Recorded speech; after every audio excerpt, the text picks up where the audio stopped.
तो हम लोगों ने लास्ट क्लास में क्वेश्चन नंबर आई गेस 8 तक कर लिया था कंप्लीट। कहां तक करा था हम लोगों ने? अच्छा 8 तक तो होमवर्क था। क्वेश्चन नंबर 1 to 4 में डाउट है कोई? एक्सरसाइज 10.3 1 to 4 में डाउट? श्रेया 1 to 4 में डाउट? क्वेश्चन नंबर 5 में डाउट? कल टेस्ट ही है। क्वेश्चन नंबर 6 में डाउट?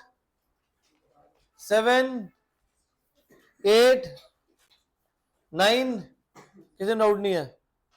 क्वेश्चन नंबर 10 देखो, इंपॉर्टेंट लिख लेना, इस पे कराता हूं बेटा।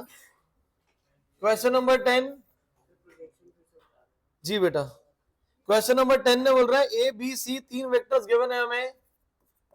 ए वेक्टर की बेटा वैल्यू है 2i plus 2j plus 3k। B vector की वैल्यू है -i plus 2j plus k। C vector की बेटा वैल्यू हमारे पास 3i प्लस j। कह रहे थे यार such that a plus lambda B is perpendicular to C vector. a plus lambda B हमारा परपेंडिकुलर है सी वेक्टर पे। तो दो वेक्टर्स अगर आपस में परपेंडिकुलर है तो उसका डॉट प्रोडक्ट कितना हो जाएगा? 0। तो इसका मतलब हो गया हमारा a plus lambda B dot C vector कितना हो जाएगा हमारा? 0। a प्लस लैम्डा बी, ये रहा a, ये रहा b। तो b को लैम्डा से मल्टीप्लाई करके जब इसमें ऐड करेंगे से हो जाएगा हमारा 2 माइनस लैम्डा आई। इस वाले को लैम्डा से मल्टीप्लाई करोगे 2 प्लस 2 लैम्डा इंटू जे। ऊपर हमारे पास 3 है, लैम्डा इंटू 1 इज लैम्डा के कैप। इसका डॉट सी के साथ, सी कहां गया? ये रहा 3i प्लस जे। किसके इक्वल गिवन है? ये 0 के इक्वल। 0 वेक्टर लिखो या 0 लिखो एक ही बात है। अब इन दोनों का हमें क्या करना है? Dot product. तो डॉट प्रोडक्ट में क्या करते हैं हम लोग? आई वाला आई से मल्टीप्लाई होगा, जे वाला जे से मल्टीप्लाई होगा। तो ये रहा आई और ये रहा आई, दिस इज 3 और ये 2 माइनस लैम्डा। जे की यहाँ पे वैल्यू 1 है, लेफ्ट साइड पे है 2 प्लस 2 लैम्डा। यहाँ पे हमारे पास है 3 प्लस लैम्डा और यहाँ पे हमारे पास के 0 है। प्रोडक्ट 0 हो गया। मल्टीप्लाई करो तो 6 minus 3 lambda plus 2 lambda plus 0 equal to 0 minus lambda plus 8 equal to 0। तो लैम्डा की वैल्यू कितनी आ जाएगी? 8। 2 नंबर का क्वेश्चन है ये। आपके पास बोल रहा है दो वेक्टर की, तीन वेक्टर गिवन है, A plus B plus C. A plus lambda B C पे परपेंडिकुलर है। तो ए प्लस लैम्डा बी की वैल्यू निकाली, सी के साथ डॉट प्रोडक्ट कितना हो जाएगा? 0। आई वाला आई से मल्टीप्लाई करो, जे वाला जे से मल्टीप्लाई करो, के वाला के से। राइट पे के का कंपोनेंट ही नहीं है तो सीधा 0 ही लिख सकते हो, ये लिखने की भी जरूरत नहीं है। सॉल्व करेंगे आंसर आ जाएगा। क्लियर है ये? नेक्स्ट क्वेश्चन नंबर 8 में डाउट था और एक प्रोजेक्शन में। क्वेश्चन नंबर 8 आपका बोल रहा है find the magnitude of the two vectors A vector and B vector having the same magnitude and such that the angle between them is 60 degree and their scalar product is 1/2। Scalar product मतलब a dot B, वो कितना given है? 1/2। दोनों के बीच में angle कितना given है? 60 degree. Formula क्या होता है? a dot B equal to A B cos theta. 1/2 equal to A B cos 60। Cos 60 की वैल्यू कितनी थी संजम? क्या हो गया संजम? कितना? 1/2। तो भाई साइलेंट कर लो इसको। 1/2 कैंसिल हो गया ये। सो हमारे पास क्या आ गया? 1 इक्वल टू ए बी। दोबारा से क्वेश्चन पढ़ बेटा, क्या लिखा है? Find the magnitude of to vectors A and be having same magnitude. मतलब ए और बी दोनों का मैग्नीट्यूड क्या है? सेम। मतलब ए और बी दोनों के दोनों क्या है? सेम है। तो ये हमारा क्या हो जाएगा? A square equal to 1। तो ए की वैल्यू कितनी आएगी? 1। प्लस माइनस क्यों नहीं लगाया हमने? क्योंकि मैग्नीट्यूड हमेशा क्या होता है? पॉजिटिव होता है। क्लियर है ये चीज? तो इसका मतलब ए और बी दोनों का जो मैग्नीट्यूड है वो कितना आ गया हमारे पास? 1। क्लियर है ये चीज? आपके पास क्वेश्चन में गिवन था स्केलर प्रोडक्ट इज 1/2, तो ए डॉट बी 1/2 है। एंगल कितना है? 60। तो A dot B equal to A B cos theta cos 60 a dot b is 1/2, cos 60 is 1/2, 1/2 से 1/2 कैंसिल, ए बी की वैल्यू कितनी आ गई 1, ए और बी दोनों के दोनों हमारे क्या है मैग्नीट्यूड हैं, ए और बी के दोनों के दोनों सेम है, तो ए इंटू ए स्क्वायर 1, तो ए की वैल्यू कितनी आएगी 1, नेगेटिव क्यों नहीं लगाया, क्योंकि मैग्नीट्यूड कभी भी नेगेटिव नहीं होता। क्लियर है ये चीज, डाउट इसमें। नेक्स्ट इसके बाद एक बच्चा बोल रहा है प्रोजेक्शन, प्रोजेक्शन का हमारा जो फॉर्मूला रहता है, अगर हमें ए वेक्टर का प्रोजेक्शन बी पे निकालना है तो उसका फॉर्मूला है A dot B divide by magnitude of B, तो जिसके ऊपर प्रोजेक्शन हो रहा होता है उसका मैग्नीट्यूड डिनोमिनेटर में आता है। क्लियर है ये। Question number 11, show that magnitude of A into B vector plus magnitude of B into A vector, this is perpendicular to magnitude of A into B minus magnitude of B into A, ये दोनों के दोनों आपस में perpendicular हमें दिखाने हैं for any two A B vectors. Simplification के लिए थोड़ा सा ये मैग्नीट्यूड ऑफ ए लिखना मुश्किल है, तो मैं इसको ऐसे लिख लेता हूँ, ए बी वेक्टर प्लस, नहीं ये हमारा सॉरी ये ही था, A B vector plus B A vector perpendicular किसके साथ दिखाना है, A B vector minus B A vector, दोनों के दोनों परपेंडिकुलर है, मतलब दोनों का डॉट प्रोडक्ट क्या लेना है, दिखाना है 0, तो दोनों का डॉट प्रोडक्ट को कंसिडर करो, A B vector plus B A dot A B minus B A. अगर हम दोनों को ध्यान से देखें ये दोनों सेम आ रहे हैं, पहले वाले कंपोनेंट और पीछे वाले भी सेम है, तो हो गया a plus B A minus B, किसके इक्वल हो जाएगा ये ए स्क्वायर माइनस, इसका स्क्वायर करूंगा तो हमारे पास हो जाएगा ए स्क्वायर, बी वेक्टर का स्क्वायर करूंगा तो ये बी स्क्वायर ही हो जाएगा, क्योंकि किसी वेक्टर को उसी से मल्टीप्लाई करूंगा तो क्या आएगा, उसी का मैग्नीट्यूड का स्क्वायर आ जाएगा। राइट साइड पे हमारे पास हो जाएगा बी स्क्वायर ए स्क्वायर, तो कितना हो गया हमारा 0, डॉट प्रोडक्ट 0 आ गया था, दोनों वेक्टर्स आपस में क्या है, इसका मतलब परपेंडिकुलर है। क्लियर है ये। अब ये हमने कैसे लिख दिया, ये बी वेक्टर के स्क्वायर को मैंने ये कैसे लिखा, बी वेक्टर का स्क्वायर का मतलब हो जाएगा बेटा B vector dot B vector. ठीक है, एज्यूम करते हैं कि जो बी वेक्टर की वैल्यू है वो i प्लस 2 प्लस 3j है बेटा, 3k है। अब इन दोनों को मल्टीप्लाई कर बेटा, b को b से मल्टीप्लाई करूंगा तो 1 1 जा 2 2 जा 3 3 जा 9, तो कितना आ गया हमारा, और इसी का अगर मैग्नीट्यूड निकालोगे b का तो वो कितना आएगा बेटा 1 प्लस 4 प्लस 9, वो कितना आ जाएगा √13, तो √13 का स्क्वायर करूंगा तो ये आ गया हमारा। क्लियर है ये। तो हमने फॉर्मूला यहाँ पे यूज कर लिया कि B vector dot B vector is equal to magnitude of B vector का होल स्क्वायर। क्लियर है ये, क्लियर है भाई, पीछे वाले को चेष्टा ऋत्विज, क्लियर है ये।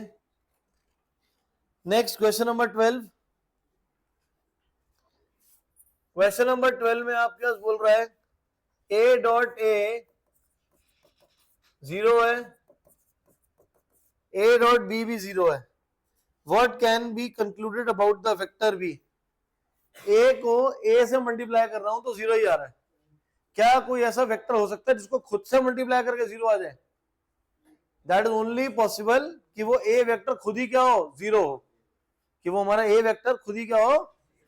तो यहाँ पे बी जो है it can be a 0 vector और can not be a 0 vector,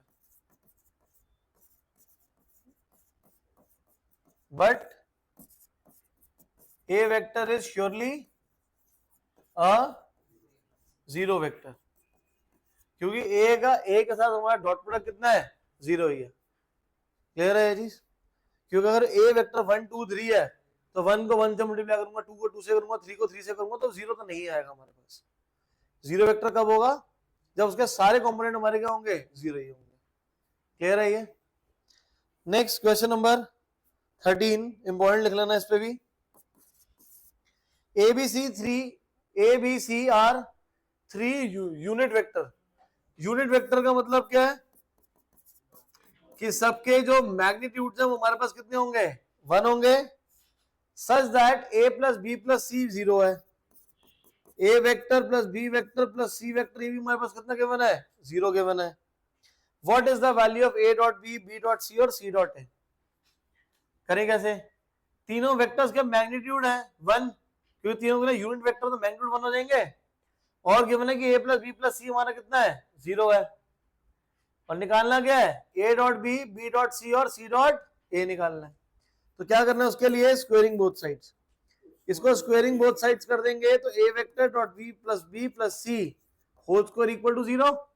किसी का भी जो स्क्वायर होता है उसका मतलब क्या है, A plus B plus C dot A vector plus B vector plus C vector कितना हो जाएगा 0।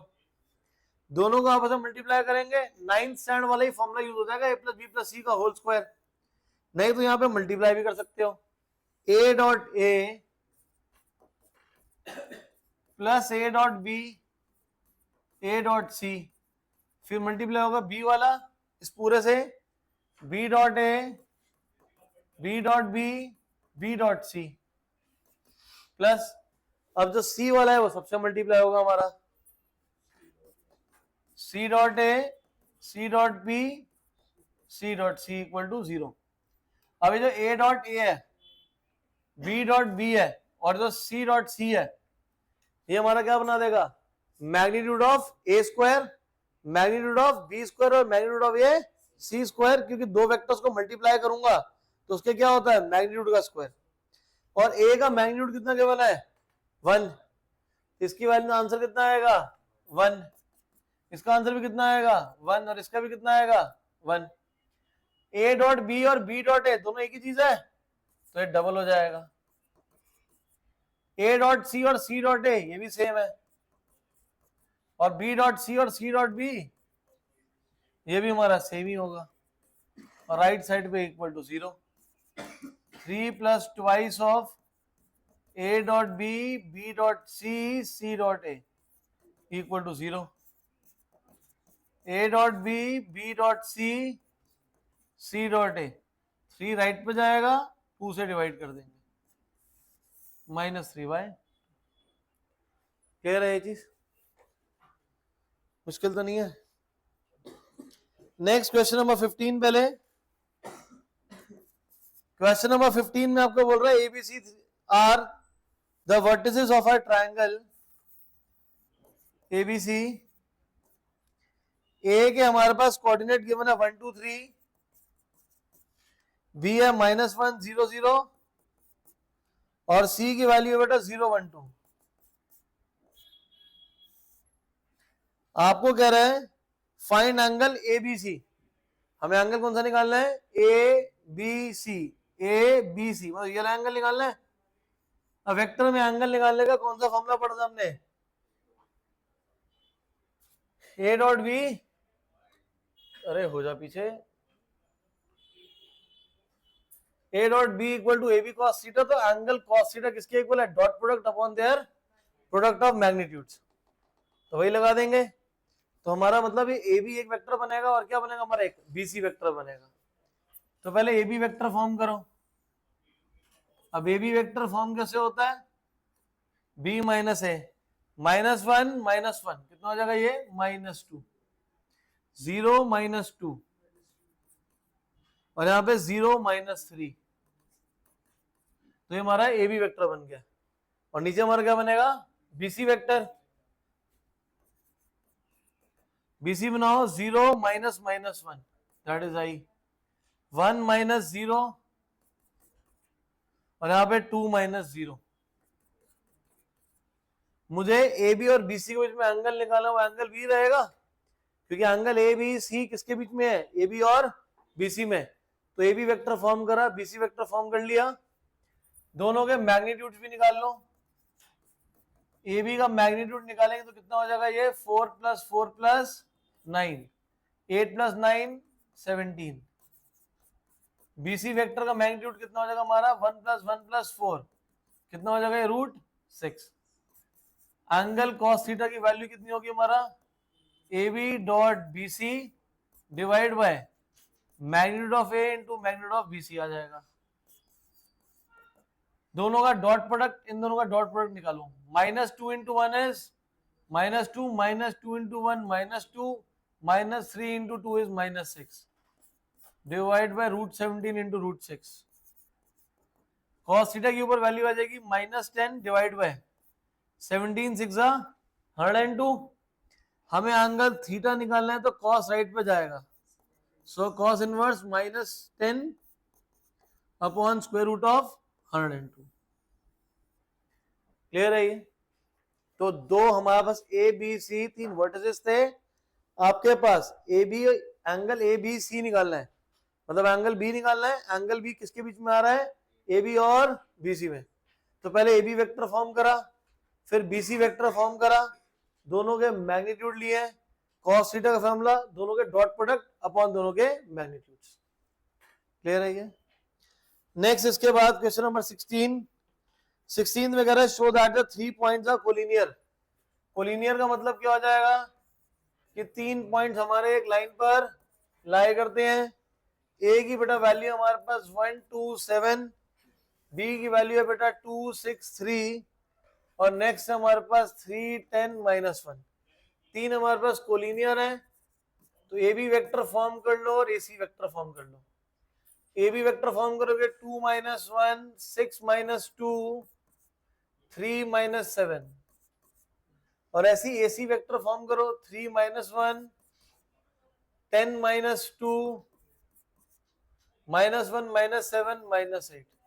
तो यहाँ ऑब्जर्व कर सकते हैं जो हमारा ए सी वेक्टर है वो पहले वाले का क्या है? डबल आ रहा है। So we can say that AC factor is equal to double of AB, which implies A, B, C are collinear. क्योंकि हमने एक दूसरे का मल्टीपल दिखा दिया, तो इसका मतलब वो हमारा क्या रहेगा?